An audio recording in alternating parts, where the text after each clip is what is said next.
कहानी की शुरुआत होती है जेल से, जहां एक छोटा मोटा तिजोरी तोड़ने वाला अपराधी जिमी वैलेंटाइन अपनी सजा काट रहा था। दिन भर वह जूतों के ऊपरी हिस्से सिलता था, लेकिन उसका मन हमेशा जेल की ऊंची दीवारों के बाहर की दुनिया में। एक दिन जेल का पहरेदार आता है और जिमी को दफ्तर ले जाता है। वहां जेलर के पास एक खास खबर होती है।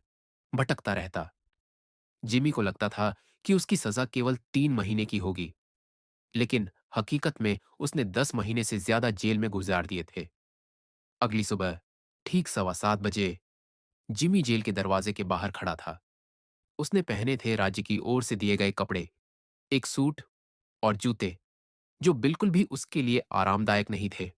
रिहाई के समय क्लर्क ने जिमी को एक रेल टिकट और $5 दिए, ताकि वह अपनी जिंदगी दोबारा सही रास्ते पर शुरू कर सके। और जाते जाते जेलर ने उसे एक सिगार और विदाई के तौर पर हाथ मिलाया। जिमी एक आजाद आदमी बनकर धूप में बाहर निकला। पक्षियों के गीत, पेड़ और फूल उसके लिए एक नई शुरुआत का प्रतीक थे। लेकिन जिमी ने इन सबको नजरअंदाज किया और सीधे एक रेस्तरां की ओर बढ़ गया। रेस्तरां में जाकर उसने अपनी आजादी का पहला स्वाद लिया। भुना हुआ चिकन और सफेद शराब की बोतल मंगाई और फिर एक उम्दा सिगार खरीदी। इसके बाद जिमी रेलवे स्टेशन पहुंचा। वहां उसने एक अंधे भिखारी की मदद करते हुए उसे एक सिक्का दिया और फिर अपनी ट्रेन पर सवार हो गया। 3 घंटे की यात्रा के बाद जिमी एक छोटे से कस्बे में पहुंचता है। वह सॉरी जिमी, सीधे अपने तुम्हें पहले पुराने रिलीज दोस्त नहीं कर पाए। माइक डोलन के कैफे स्प्रिंगफील्ड से की ओर प्रोटेस्ट हो बढ़ता रहा है। था। गवर्नर मुश्किल से एक तुम्हें चाबी छुड़ दी। पाया। जिमी उस चाबी से ऊपर बने कमरे का ताला खोलता है और अंदर जाता है। कमरा बिल्कुल वैसा ही था जैसा वह जेल जाने से पहले छोड़कर गया था। यहां तक कि फर्श पर अभी भी वह कॉलर बटन पड़ा था, जो उसकी गिरफ्तारी के समय डिटेक्टिव बेन प्राइस का गिरा था। जिमी ने दीवार से जुड़ा फोल्डिंग बेड खिसकाया और एक पैनल खोला। उस पैनल के पीछे छिपा हुआ था उसका पुराना धूल भरा सूटकेस। यह वही सूटकेस था जिसमें उसके खास औजार रखे थे। कुछ ही समय बाद जिमी ने अपना रूप बदल लिया। अब वह ढीले ढाले कैदियों जैसे कपड़ों में नहीं था, बल्कि एक स्मार्ट स्टाइलिश नौजवान की तरह तैयार हो चुका था। उसके कपड़े, उसका अंदाज, सब कुछ ऐसा था कि कोई भी उसे एक पढ़ा लिखा सम्मानित आदमी ही समझे। जिमी अपना सूटकेस उठाकर फिर से नीचे कैफे में आता है। यह झूठ था। असलियत छिपाकर जिमी एक सुधरे हुए बिजनेसमैन का नाटक कर रहा था। माइक को उसकी बात इतनी मजेदार लगी कि दोनों हंस पड़े। जिमी ने शराब से दूरी बनाए रखी और केवल सेल्ट्जर और दूध पिया। वह अपनी नई साफ सुथरी छवि बनाए रखना चाहता था। जेल से रिहाई के कुछ ही समय बाद अलग अलग शहरों में लगातार बड़ी बड़ी तिजोरियां तोड़ी जाने लगीं। किसी जगह बैंक लूटा गया, तो कहीं बड़े स्टोर के सेफ से हजारों डॉलर गायब हो गए। ये सब इतनी सफाई से हुआ कि पुलिस समझ गई ये काम किसी प्रोफेशनल का है। ध्वनि का शोर। इन्वेस्टिगेटर्स ने जब इन सभी मामलों की तुलना की, तो नतीजा साफ निकला। ये सब एक ही आदमी का काम है, और वह कोई और नहीं बल्कि वही था, जिमी वैलेंटाइन। और अब कहानी में एंट्री होती है मशहूर डिटेक्टिव बेन प्राइस की। बेन वही आदमी था जिसने जिमी को पिछली बार गिरफ्तार किया था। वह जिमी की हर चाल, हर अंदाज, हर औजार को अच्छी तरह जानता था।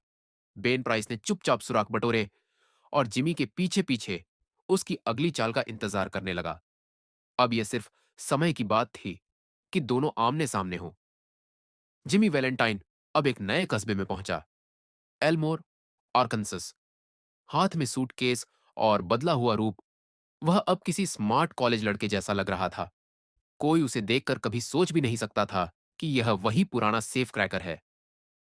जैसे ही वह होटल की ओर बढ़ रहा था, सामने से एक नौजवान औरत सड़क पार कर बैंक के अंदर चली गई। उसका नाम था एनेबल एडम्स। वह शहर के बैंक मालिक मिस्टर एडम्स की बेटी थी। जिमी ने बैंक की सीढ़ियों पर बैठे एक लड़के से एनेबल के बारे में पूछा। लड़के ने गर्व से बताया, वो मिस्टर एडम्स की बेटी है, यानी शहर के सबसे इज्जतदार परिवार की लड़की। इसके बाद जिमी होटल पहुंचा। होटल का क्लर्क जिमी के कपड़ों और अंदाज से बहुत प्रभावित हुआ। क्लर्क खुद को शहर के युवाओं में फैशन का आइकॉन समझता था। लेकिन जिमी को देखकर उसे अपनी कमी महसूस हुई। जिमी ने नाटक जारी रखा। वह अब राल्फ डी स्पेंसर बन चुका था। एक नया नाम, एक नई पहचान और एक नई जिंदगी की शुरुआत। जिमी वैलेंटाइन ने राल्फ डी स्पेंसर के नाम से एल्मोर में एक नया कारोबार शुरू किया।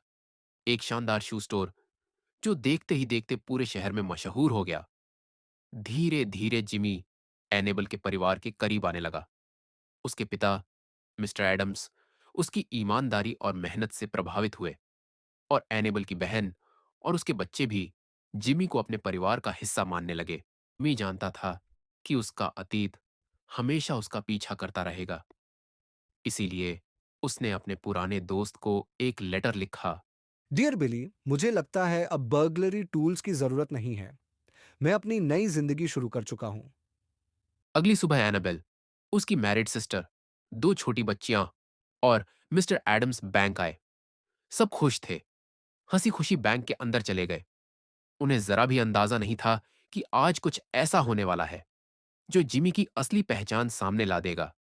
मिस्टर एडम्स सबको बैंक का नया वॉल्ट दिखा रहे थे। तभी अनाबेल की छोटी नीसेस खेलने लगी और अचानक वॉल्ट के अंदर फंस गईं। वॉल्ट का लॉक टाइट हो चुका था। बाहर सब घबरा गए और जिमी समझ गया, किसी भी कीमत पर उन बच्चों को बचाना होगा।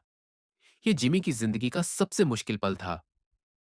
अगर वो अपने टूल्स का इस्तेमाल करता तो उसकी असली पहचान सबके सामने आ जाती। लेकिन अगर वो चुप रहता तो इनोसेंट बच्चों की जान चली जाती। जिमी ने गहरी सांस ली और बिना हिचकिचाए अपना पुराना सूटकेस खोला। बर्गलरी टूल्स बाहर निकाले। अब सबकी आंखों में शौक, लेकिन जिमी ने किसी की ओर ध्यान नहीं दिया। वो तुरंत काम पर लग गया। उसके एक्सपर्ट हाथों ने काम शुरू कर दिया। एक एक टूल बड़ी परफेक्शन से मूव कर रहा था। सबकी धड़कनें तेज थीं और कुछ ही मिनटों में वॉल्ट का डोर खुल गया। अगस्ता बाहर आ गई। सभी ने राहत की सांस ली। जैसे ही जिमी बाहर निकला, दरवाजे पर खड़ा था डिटेक्टिव बेब बेन प्राइस। सब लोग हैरान खड़े थे। जिमी अरेस्ट होने के लिए तैयार खड़ा था, लेकिन तभी बेन प्राइस ने कुछ ऐसा कहा जिसने सबको शॉक कर दिया। चलने दूंगा। लगता है आप गलत समझ रहे हैं, मिस्टर स्पेंसर। मुझे लगता है मैंने आपको पहले कभी देखा ही नहीं। आपका बगी इंतजार कर रहा है ना? और ये कहकर बेन प्राइस मुस्कुराते हुए स्ट्रीट की ओर चल दिया। वो जान चुका था कि आज उसके सामने कोई क्रिमिनल नहीं, बल्कि एक बदला हुआ इंसान खड़ा है। और ये कहकर बेन प्राइस मुस्कुराते हुए स्ट्रीट की ओर चल दिया। वो जान चुका था कि आज उसके सामने कोई क्रिमिनल नहीं, बल्कि